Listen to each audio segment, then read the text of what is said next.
Mis amigos, buenas noches.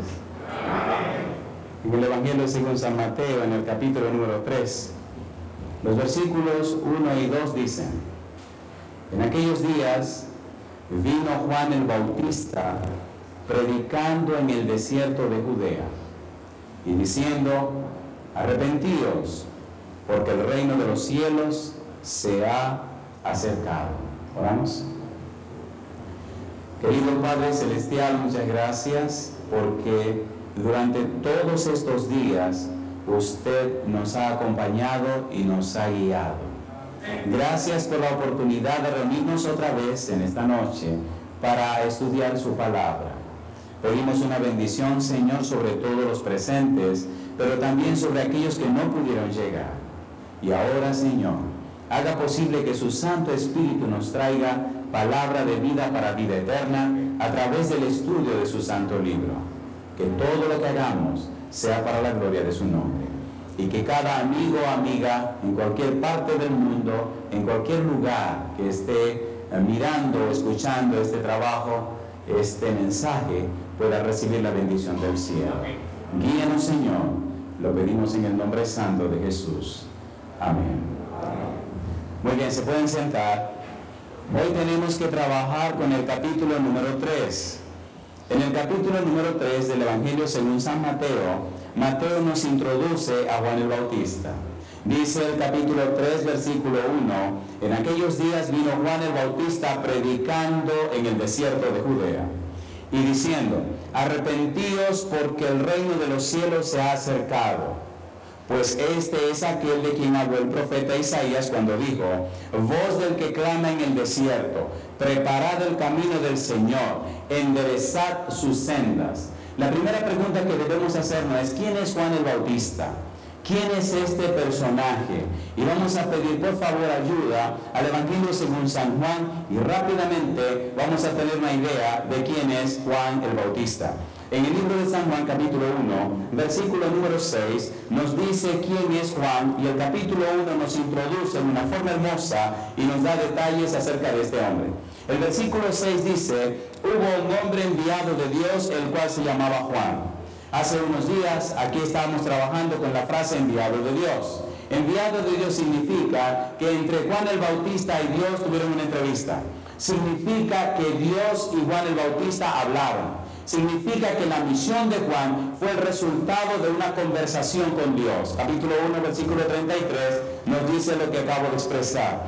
Dice el verso 33: y yo no le conocía, pero el que me envió a bautizar con agua, aquel me dijo: sobre quien veas descender el Espíritu y que permanece sobre él, ese es el que bautiza con el Espíritu Santo. Y dice Juan el 34: y yo le vi y he dado testimonio de que este es el Hijo de Dios. Alabado sea el nombre de Dios.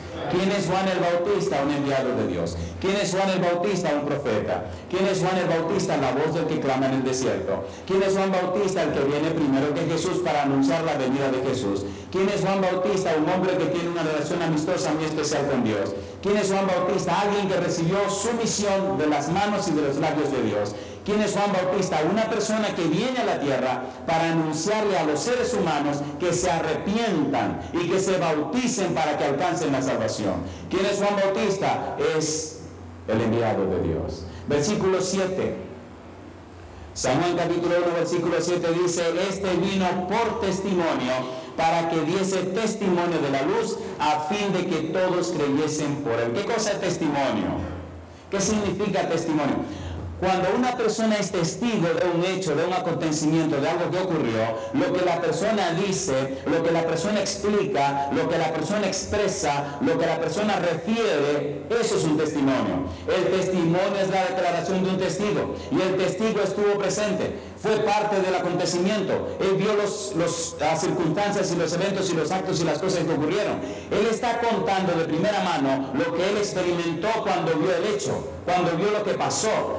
Juan está dando testimonio acerca de la verdad porque Dios le mostró la verdad, porque Dios le enseñó la verdad. Me llama la atención el versículo 7 porque dice que él da testimonio con un fin. Él vino para dar testimonio a fin de que la gente crea en Él, a fin de que la gente crea en el testimonio que Él da, a fin de que la gente crea en el mensaje que Él presenta, porque Él no vino a presentar su propia idea, Él no vino a hablar de sus cosas, Él vino a dar el testimonio, a presentar la experiencia, la realidad, lo que ocurrió en su encuentro con Dios. Alabado sea el nombre de Dios. Hay muchos detalles interesantes. Capítulo 1, versículo número 15.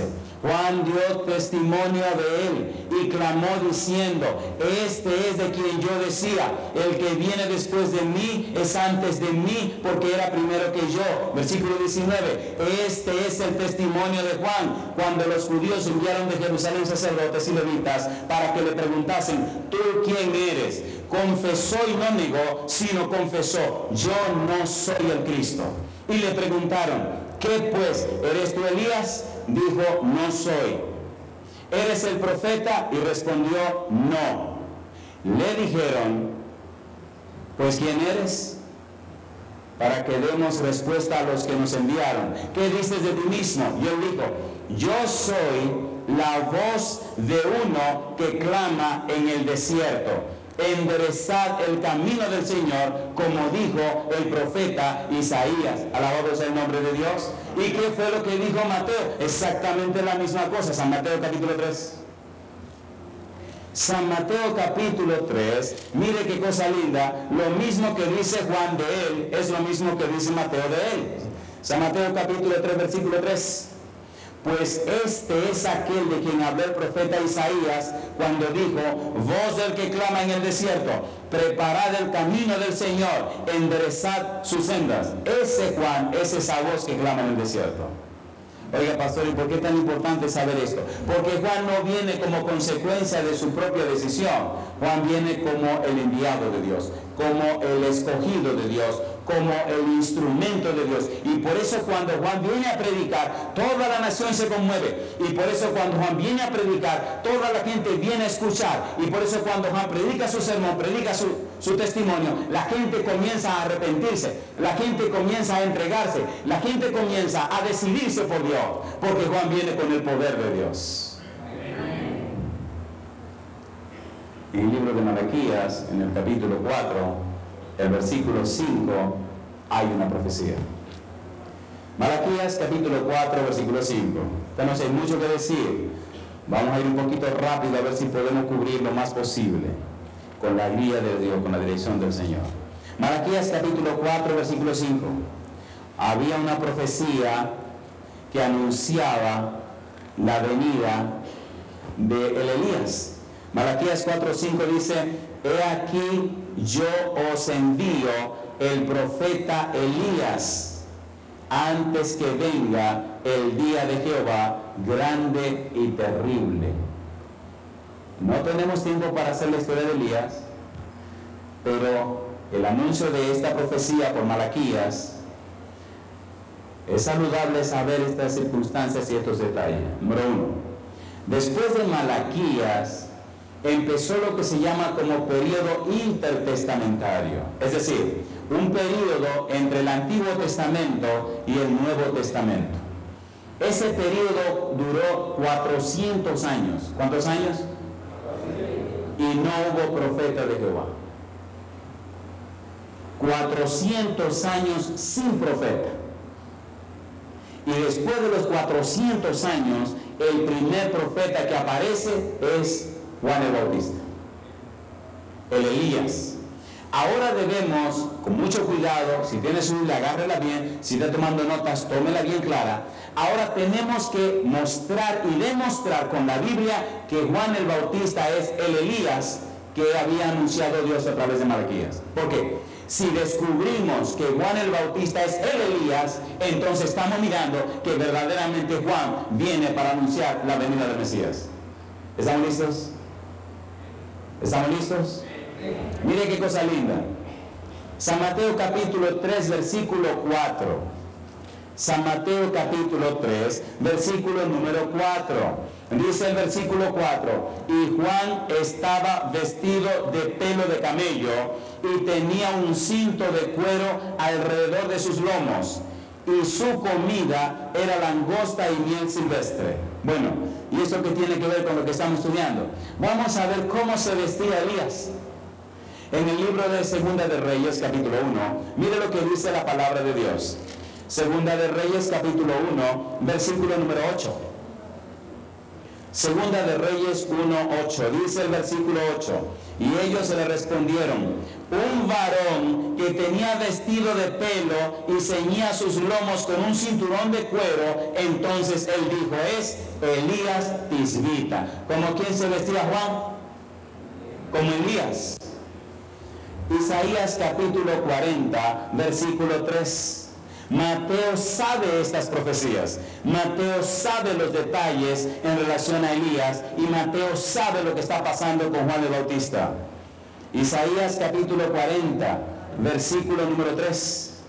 Mateo añade estos perfiles para llamar la atención de sus escritores y dejar claro que este Juan el Bautista es el Elías. Mateo 4:3, Isaías capítulo 40, versículo 3. Dice, voz que clama en el desierto, preparad camino a Jehová, enderezad calzada en la soledad a nuestro Dios. Añade el elemento que tiene que ver con la vestimenta de Elías y añade la profecía de Isaías, y Mateo presenta esos dos detalles en su evangelio. Y ahora vamos a ver al Señor Jesús. San Lucas capítulo 7. Veamos qué dice Jesús. Jesús mismo explica quién es Juan el Bautista. San Lucas capítulo 7, versículo 26.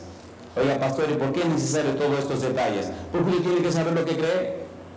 Si usted está aceptando el mensaje de salvación, debe tener las evidencias suficientes en la mano para apoyar la fe que usted está profesando, ¿sí o no? ¿Sí o no? Si usted cree algo, tiene que saber qué es lo que está creyendo, y tiene que estar seguro que lo tiene en la palabra de Dios. A ver, ¿cierto, Facho? ¿Es así o no es así? San Lucas capítulo 7, versículos 26 al 28. Miren lo que dice el Señor. Mas, dice Jesús, ¿qué salisteis a ver? ¿A un profeta? Y dice Jesús, sí, os digo, y más que profeta. Este es de quien está escrito, he aquí envío mi mensajero delante de tu faz, el cual preparará tu camino delante de ti. Está confirmando Jesús que la profecía de Isaías se refiere a Juan el Bautista, ¿sí o no? Sí, Señor. Y dice el versículo número 28,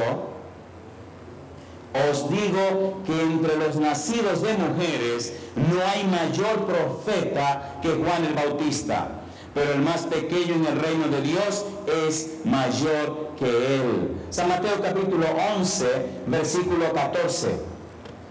San Mateo capítulo 11, versículo 14. Recuerda que estamos poniendo la mesa para entrar en el trabajo de esta noche. San Mateo 11, 14. Necesitamos saber quién es Juan Bautista.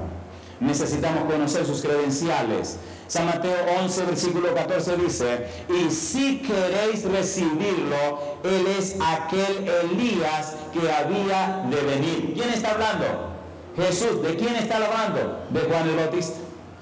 Pregunto, ¿había anunciado Malaquías que vendría el Elías? ¿Sí o no? ¿Está diciendo Jesús que el Elías ya vino? ¿Sí o no? Veamos otro pasaje más claro todavía. San Mateo capítulo 17. Mire qué cosa rica. San Mateo capítulo 17, versículo 10 en adelante. Dice San Mateo 17, versículo 10.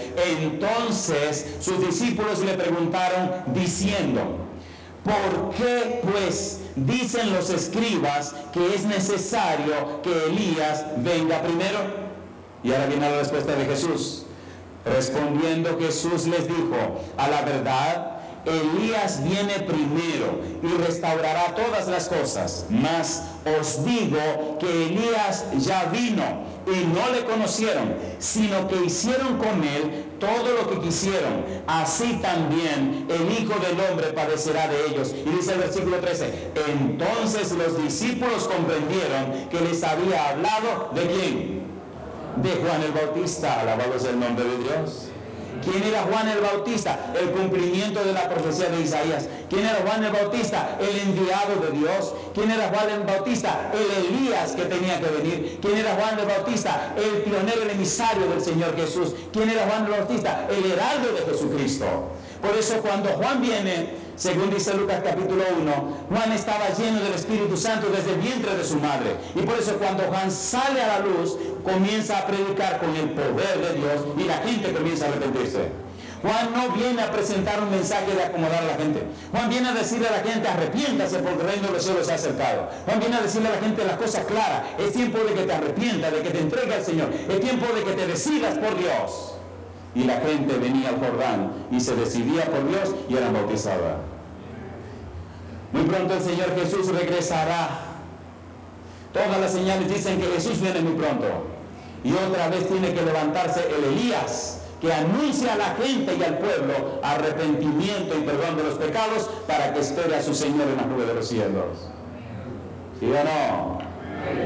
¿No notan ustedes las crisis que hay en las iglesias cada día? ¿Sí o no? ¿No notan la crisis que hay en las familias, en los hogares y en las naciones? ¿No notan que el mundo se está yendo a pedazos? ¿Qué le dice eso a ustedes? Algo grande va a ocurrir, pero ¿qué hace la gente? Nada. Los que se apoyan en la parte financiera ven que las crisis financieras son un espanto cada día. Las enfermedades, y muchas que no se saben ni su origen, están acabando con la humanidad. Terremotos, tormentas, huracanes, tornados, de todos los desastres, y la gente no decide su vida por el Señor. ¿Sí o no? A ver, ¿sí o no? Lugares donde jamás hizo frío, ahora la gente tiene que comprar abrigos. ¿Qué le está diciendo a usted de eso? Que algo espectacular está por ocurrir. Pero ¿qué hace la gente? Queda como que no ha pasado nada. Y entonces tiene que levantarse el día y decirle a la gente la verdad en la cara. Y decirle a la gente que tiene que arrepentirse y entregarse al Señor. ¿Sí o no? ¿Y el mensaje es para usted también? ¿Le puedo hacer una pregunta personal? A ver, ¿la hago o no la hago? ¿Necesita usted arreglarse con Dios? Vamos a ser sinceros. ¿Tiene que arreglarse con Dios o no tiene que arreglarse con Dios? Arréglese con Dios antes que sea demasiado tarde. San Mateo capítulo número 3. Volvamos al lugar donde comenzamos.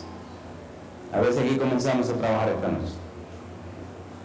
¿Creen que vale la pena el recorrido que hicimos? ¿Verdad que valió la pena? ¿Ya sabemos quién es Juan el Bautista?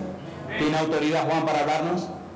¿Sí o no? Ahora vamos a ver a Juan trabajando. Vamos a ver a Juan ejecutando la acción. Vamos a ver a Juan haciendo su trabajo. Vamos a ver a Juan encendido en el Espíritu, cumpliendo su misión. Y qué bueno sería que el mensaje de Juan le impactara a usted y usted también alcanzara la salvación. ¿Envió Dios a Juan? ¿Sí o no? Dice claramente el Señor Jesús que ese era el Elías que había de venir. ¿Cierto o falso? San Mateo capítulo 3, versículo 1 al 4. Y aquí comenzamos propiamente el trabajo de esta noche. Hay 6 puntos que tenemos que analizar. San Mateo capítulo 3, versículo 1 hasta el versículo 4. Dice San Mateo capítulo 3, versículo 1. En aquellos días vino Juan el Bautista predicando en el desierto de Judea y diciendo, ¿qué cosa? Arrepentíos porque el reino de los cielos se ha acercado. ¿Qué significa arrepentirse? ¿Qué cosa es arrepentimiento? La palabra que ahí aparece como arrepentimiento significa cambiar la mente de una persona. ¿Qué significa arrepentimiento? Cambiar la mente de una persona. Significa cambiar la manera de pensar que uno tiene. ¿Qué significa? Cambiar la manera de pensar que uno tiene. El arrepentimiento involucra una vida cambiada. ¿Una vida cómo? Cambiada. De modo que Juan le está diciendo a la gente, señores, cambien su manera de pensar. Señores, cambien su forma de ser. Señores, cambien la vida que llevan y entonces alcanzarán salvación y vida eterna. ¿Necesitamos nosotros cambiar nuestra forma de pensar? ¿Sí o no? Muchas veces nosotros somos el resultado, no de nuestras decisiones, sino que somos el resultado de nuestro ambiente. Muchas veces somos resultado del espejo social, de lo que la gente pueda decir, de lo que la gente pueda opinar, de lo que la gente vaya a pensar. Pero, por favor, entonces nos convertimos en víctimas de la gente. ¿Sí o no? ¿Debería Dios estar primero que todas las cosas? Deberíamos escuchar a Dios primero.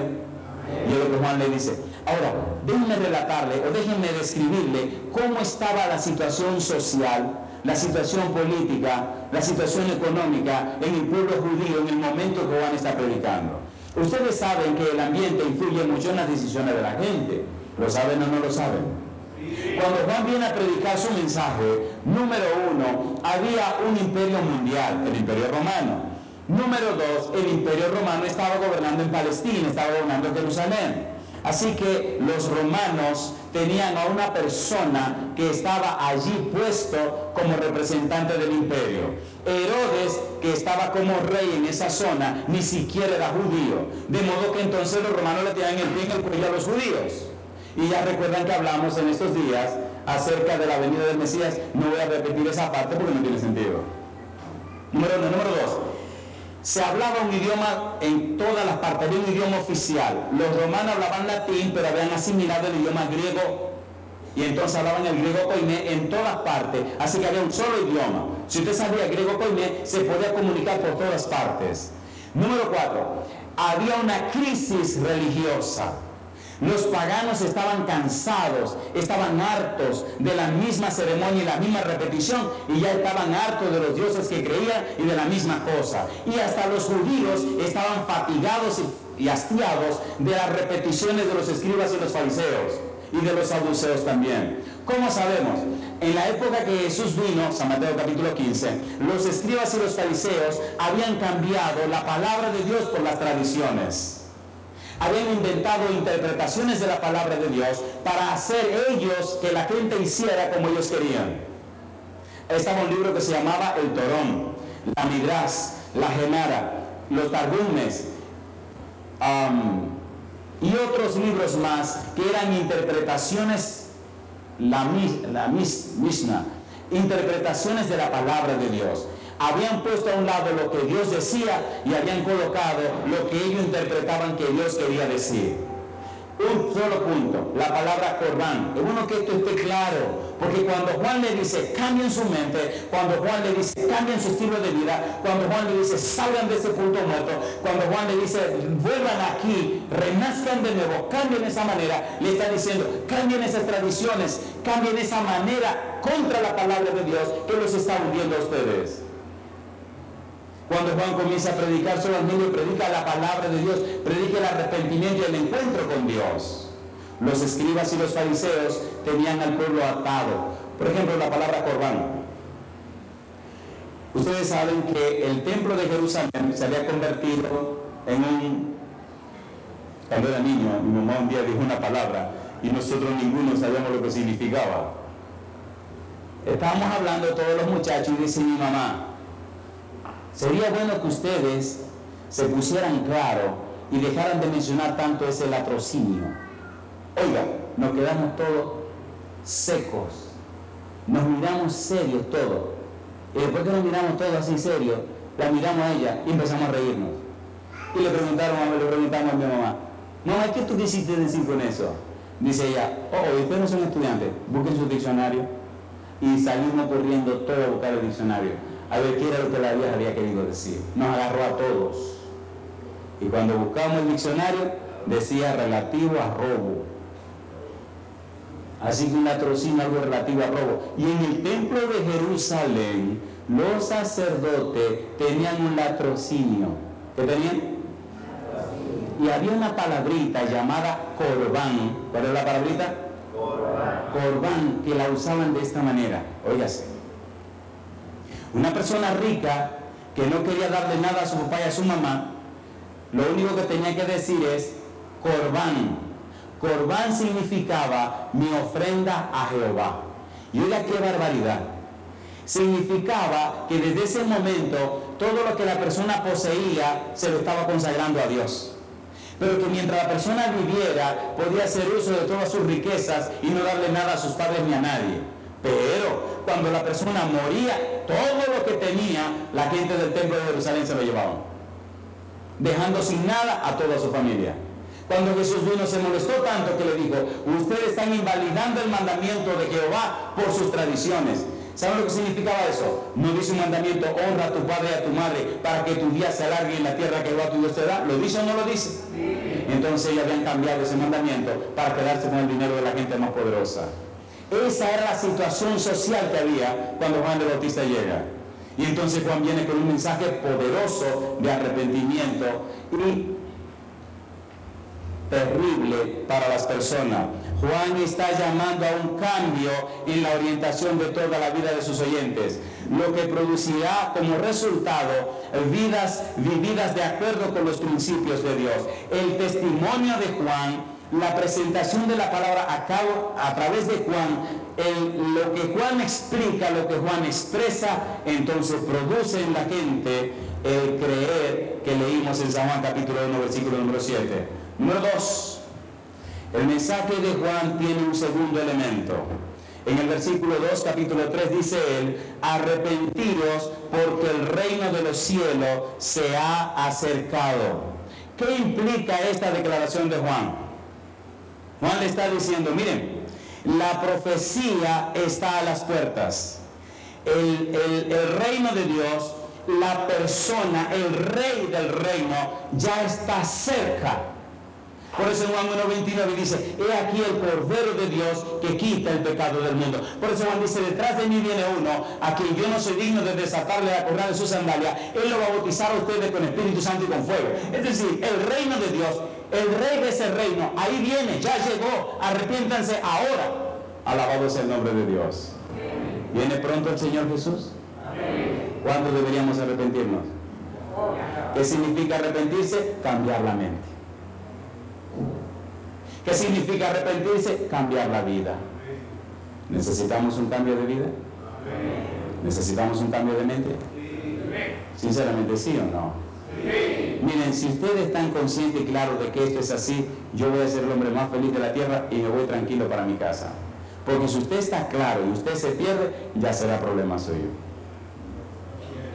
Pero si yo no le aclaro a ustedes las cosas y ustedes se pierden, entonces es problema mío. ¿Me entienden, queridos? ¿Me entienden o no me entienden? Ustedes se preguntarán: ¿por qué él se empeña tanto en decir las cosas tan claras? ¿Me puedo salir un ratito de este asunto para explicarles con la Biblia por qué lo hago? A ver, ¿sí o no? Ezequiel capítulo 3. No se imaginan ustedes el compromiso tan santo y sagrado que es estar aquí detrás presentando la palabra de Dios. Ezequiel capítulo número 3 presenta en una forma muy curiosa lo que es el compromiso cuando uno está presentando la palabra de Dios. Dice el Señor, si usted lee todo el capítulo 3 de Ezequiel, dice el versículo 1: me dijo: hijo de hombre, come lo que hayas, come este rollo y ve y habla a la casa de Israel. Y abrí mi boca y me hizo comer aquel rollo. Y me dijo: hijo de hombre, alimenta tu vientre y llena tus entrañas de este rollo que yo te doy. Y lo comí y me fue mi boca dulce como miel. Luego me dijo: hijo de hombre, ve y entra en la casa de Israel y habla a ellos con mis palabras. ¿Con la palabra de quién? Con la palabra de Dios. ¿Estamos estudiando cada día la palabra de quién? La palabra de Dios. ¿Sí o no?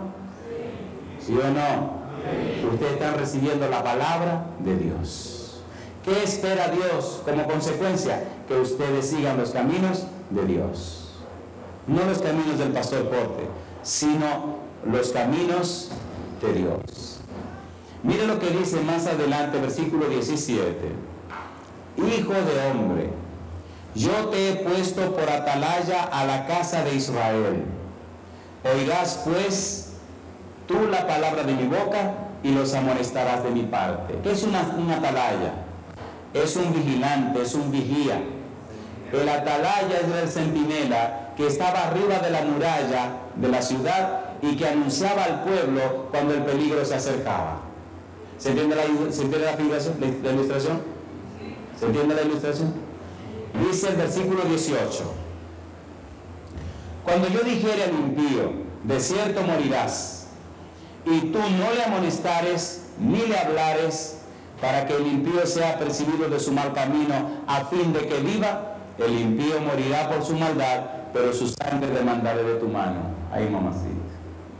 ¿Se entiende lo que dice ahí? Él se va a morir y se va a perder, pero tú me vas a dar cuenta porque no le dijiste nada. Versículo 19: pero si tú amonestares al impío, y él no se convirtiere de su impiedad y de su mal camino, él morirá por su maldad, pero tú habrás librado tu alma. Versículo 20: si el justo se apartare de su justicia, e hiciere maldad, y pusiere yo tropiezo delante de él, él morirá porque tú no le amonestaste, en su pecado morirá, y sus justicias que había hecho no vendrán en memoria, pero su sangre demandaré de tu mano. Pero si al justo amonestares para que no peque, y no pecare, de cierto vivirá, porque fue amonestado, y tú habrás librado tu alma. Alabado sea el nombre de Dios. Mi pregunta para ustedes: ¿es serio pararse aquí detrás a predicar el evangelio, sí o no? ¿Es serio o no es serio? Yo estoy arriesgando toda mi vida, todo mi futuro delante de Jehová por querer ayudarle a ustedes a salvarse. Pero doy gloria a Dios por hacerlo, porque Él me pidió que lo hiciera. Ahora Juan el Bautista viene a cumplir su ministerio y viene a hacer lo mismo, a llamar al pueblo al arrepentimiento. En el versículo 2, el anuncio del reino, el anuncio de la llegada del reino implica que el reino está cerca. Miqueas 4:7 lo predijo, Zacarías 14:9 lo predijo. Ha llegado el fin de una era, dice Juan. Juan habló de la cercanía del reino. Cuando Jesús llega, empieza entonces una nueva época. Por eso se habla de Antiguo Testamento y Nuevo Testamento. Antes de Cristo y después de Cristo. ¿Cierto o falso? Y Juan es la persona que establece la diferencia. Esto quedó atrás, ahora esto comienza de nuevo. Nosotros somos los que anunciamos el fin de todas las cosas, porque cuando el Señor Jesús venga, aquí se acabó todo esto, y entonces Dios hará un cielo nuevo y una tierra nueva en los cuales morará la justicia. Es solemne el momento en que vivimos, es solemne la ocasión en que estamos, porque no es un cambio de época ni un cambio de era. Es el fin de todo para comenzar un mundo nuevo para la gloria de Dios. Arregle sus cosas con Dios ahora, antes que sea demasiado tarde. Y hablando en esa dirección, Juan dice: miren, o ustedes se arreglan con Dios, o miren lo que puede pasar. San Mateo capítulo 3, versículo 7. Juan es muy claro en su mensaje, muy específico, muy duro. San Mateo capítulo 3, versículo 7, dice él: al ver él que muchos de los fariseos y de los saduceos venían a su bautismo, les decía: generación de víboras, ¿quién os enseñó a huir de la ira venidera? Versículo 10. Y ya también el hacha está puesta a la raíz de los árboles. Por tanto, todo árbol que no da buen fruto es cortado y echado en el fuego.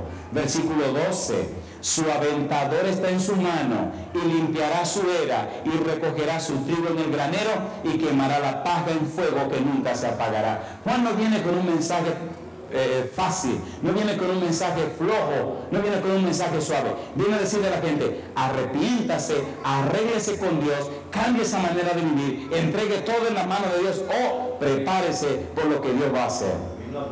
¿Se entiende o no se entiende? ¿Sí o no? Y no estamos nosotros en la misma situación hoy día. No anuncia todo que algo terrible va a pasar. ¿Lo anuncia o no lo anuncia? Lugares y zonas donde la gente muere por millares. El mundo, la naturaleza como que se está volviendo loca. ¿Se han dado cuenta o no se han dado cuenta? Entonces, cualquier cosa puede pasar en cualquier lugar. Agradezcamos a Dios el conocimiento de su palabra que ahora tenemos. San Mateo capítulo 3, versículo 4. Dice el versículo 4: y Juan estaba vestido de pelo de camello, y tenía un cinto de cuero alrededor de sus lomos, y su comida langosta y miel silvestre.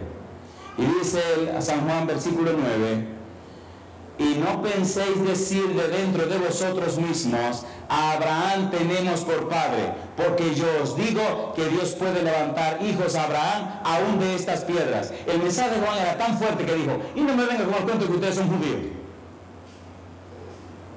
El que ustedes sean judíos no dice ninguna cosa. Tienen que venir a arrepentirse, tienen que venir a bautizarse. Y no me digan que ustedes son descendientes de Abraham. Dios puede levantar hijo a Abraham hasta de las piedras. Vino fuerte de Juan. ¿Sí o no? No me digan que son el descendiente de Abraham. No me digan que son judíos. Que ni siquiera eso le va a dar a ustedes ningún beneficio. Dios no dependía de los hijos de Abraham para cumplir sus propósitos en el tiempo de Juan. Ni tampoco depende de ningún grupo determinado en el siglo actual.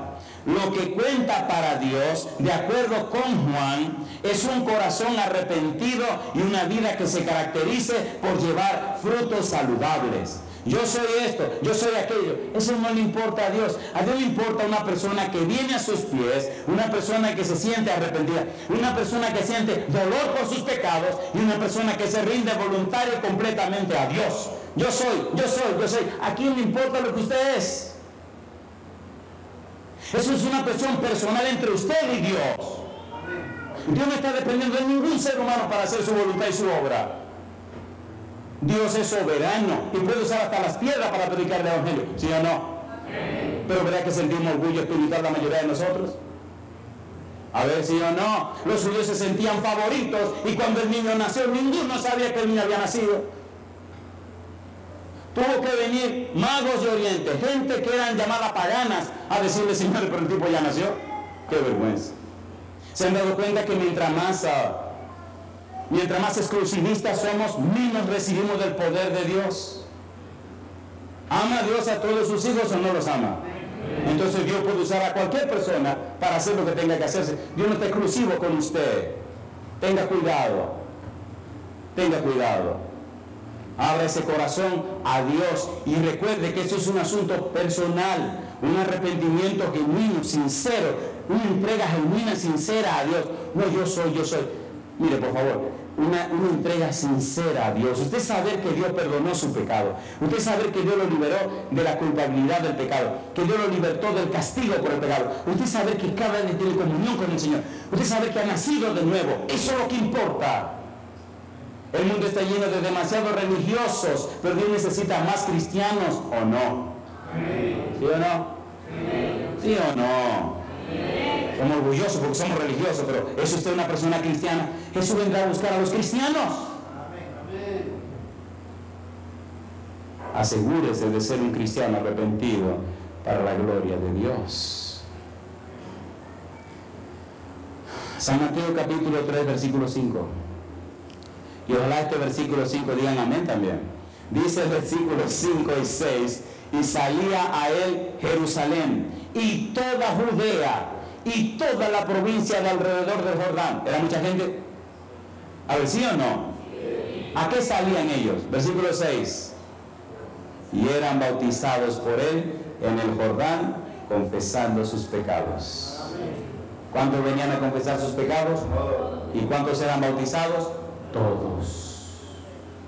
Aunque a usted no le guste o le guste, usted tiene una cita con Dios en el santo bautismo. Algunos no entienden lo que es el bautismo. El bautismo es un acto de compra y venta. ¿Qué es el bautismo? El Señor nos compra y nosotros nos vendemos. Y déjenme explicarle eso rapidito para que lo entienda, porque mucha gente no sabe lo que es el bautismo y posiblemente se lo explicaron mal a algunos. ¿Están listos para que veamos este seminario en 3 minutos? ¿Sí o no? Hebreos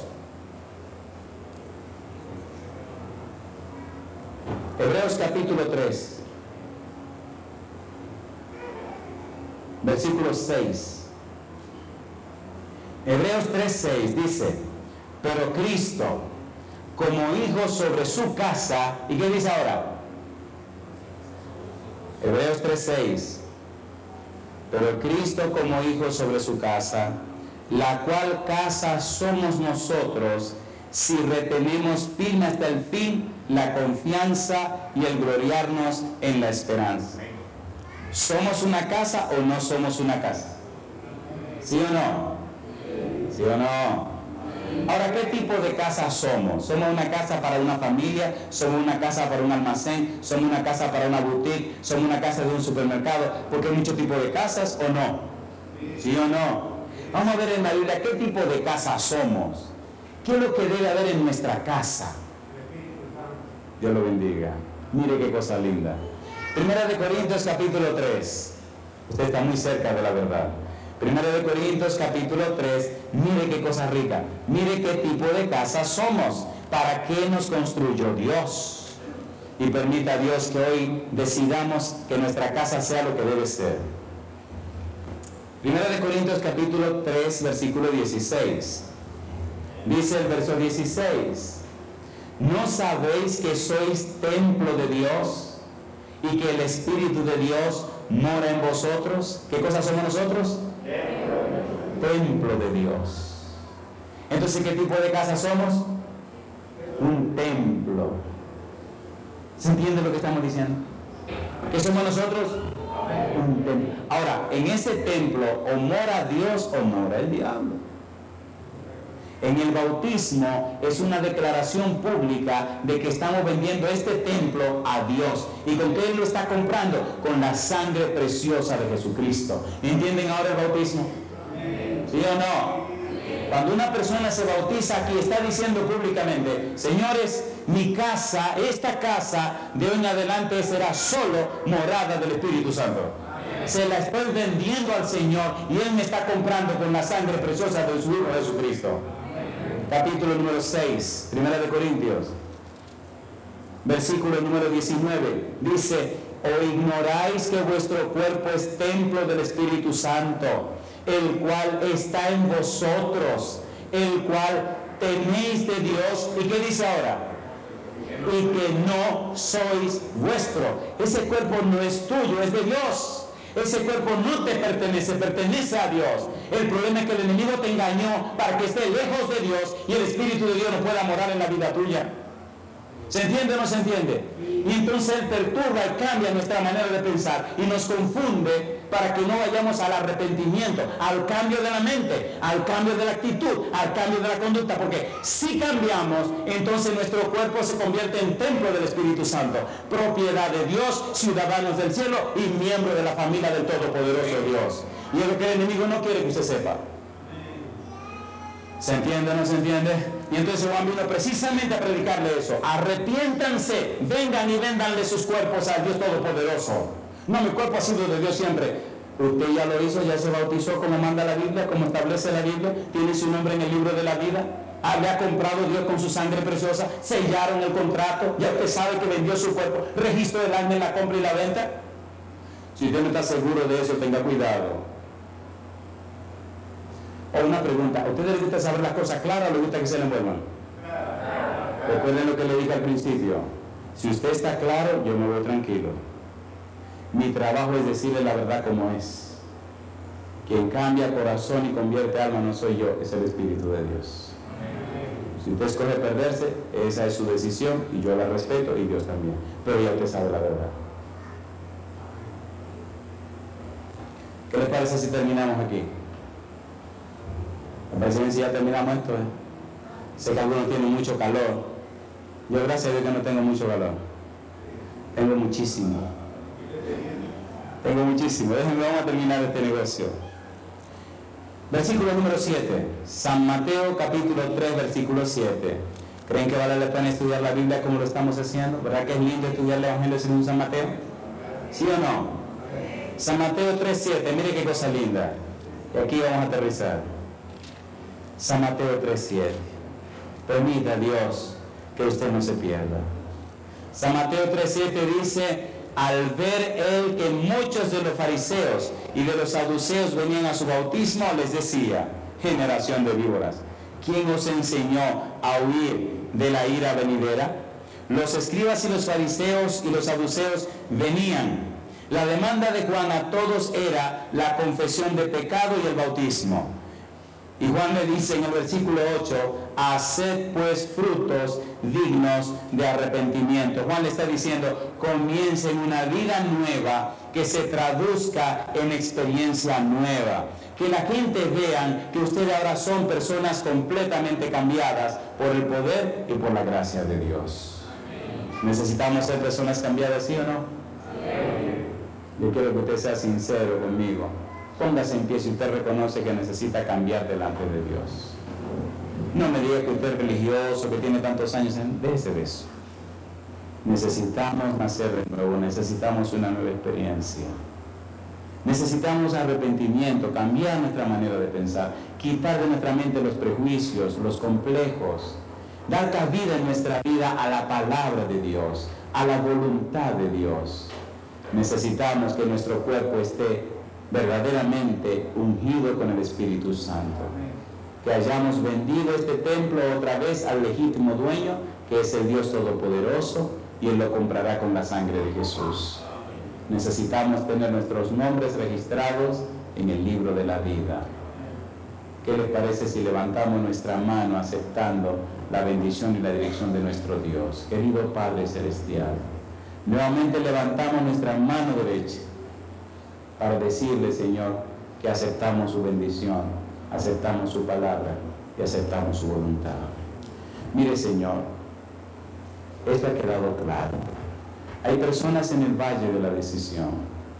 Hay algunos que tienen dificultades. Usted conoce el caso de cada uno.